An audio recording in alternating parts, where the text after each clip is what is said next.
अस्सलाम वालेकुम दोस्तों, ये 5E वाले इंजन है। ये बिल्कुल नया है। ये जेन्युइन जापानी।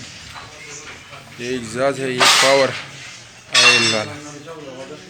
ये क्रैंक पुली, ये टाइमिंग, ये वाटर बॉडी, ये रुको, ये तार है प्लग वाला टायर।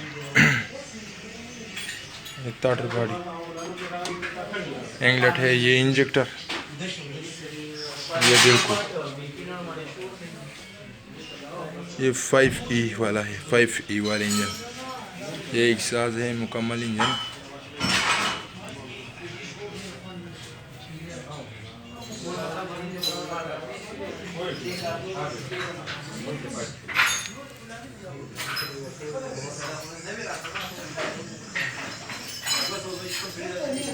ये गेज पाइप है, गेज वाला पाइप, मोबाइल वाला। ये जनरेटर, ये टाइमिंग गाड़ा, ये वाटर बॉडी है, ये वाटर बॉडी।